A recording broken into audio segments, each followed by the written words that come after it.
It's that little nigga King B. What it do, my nigga? Here ye. And here rocking dickies. Rocking my dickies. You don't like that, nigga? You can suck my fucking dickies. You heard? Suck my fucking dickies. That's what's up, my nigga. Guys, Bear Doll here. Just wanted to make a video here, guys, on the topic of test taking tips. Tips for taking exams. I'm going to list 2 of them. Probably should have done this before finals. You guys, people that are still in school and taking finals. But either way, I'll go ahead and put it out there now. Okay, so I studied under Professor Ron Scribner when I was going through school and getting all of my degrees and things. First thing I want to talk to you about is peppermints and how peppermints can actually increase your cognitive function before an exam.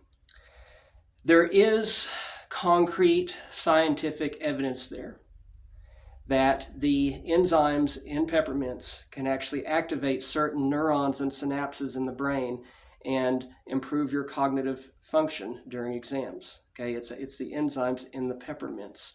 If you've taken biochemistry, you know all proteins are enzymes, but not all enzymes are proteins, right? So that's how that works. There's hard science there.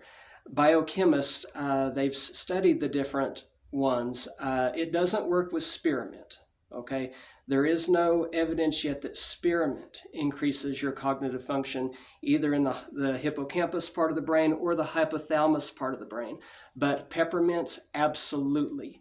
The biochemistry is there, the science is there, that the enzymes do activate neurons and synapses in the brain.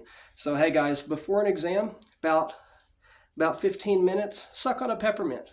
That's all you got to do. Just suck on a peppermint and you will actually improve your grades and your ability to think during your test.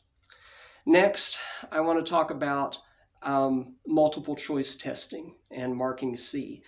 So, you know, guys, multiple choice testing is typically a really low form of testing, right? It's like a 2,000 or 3,000 level course exam type of exam, to whereas essay exams are usually pretty higher up, like 5,000 or 6,000 level courses, right? Well, back when I studied under Professor Scribner and I was getting all of my degrees with an S, degrees plural with an S, okay? Well, those tests were hard. For example, you know, when I was taking cytosomatic embryonic quantum nuclear endocrinology and I was operating the stigmatic tropulator, which subdivides the endoplasmic reticulum of an atom, you know, those tests were hard, and they were all essay. And the tests were just a big, thick stack of blank paper, about 4 or 5 inches thick, totally blank paper. It didn't even have lines on it. There weren't even lines on the paper. And we had 3 hours to write everything we know about cytosomatic embryonic quantum nuclear endocrinology. And that's how it worked.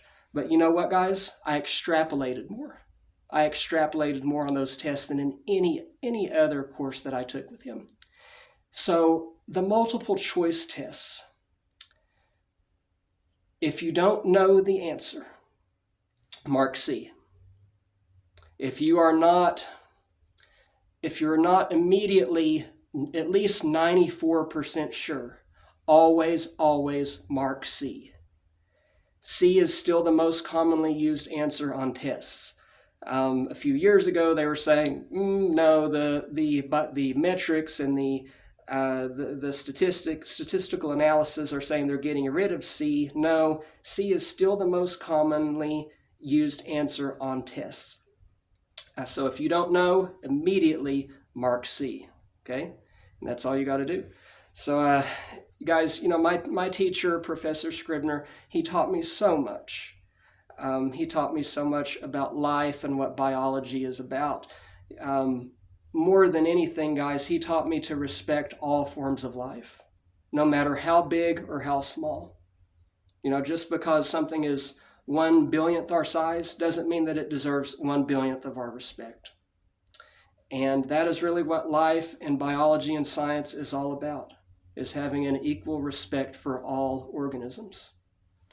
And I love my professor very, very much. And he taught me that indeed the world of the small affects us all in significantly profound ways. Okay? So that's all I wanted to share, guys. I hope that those tips really, really help you on your exams. Until next time, guys, my name is Barrett M. Dahl. You can write that on your fucking wall, and I am rocking with the cat.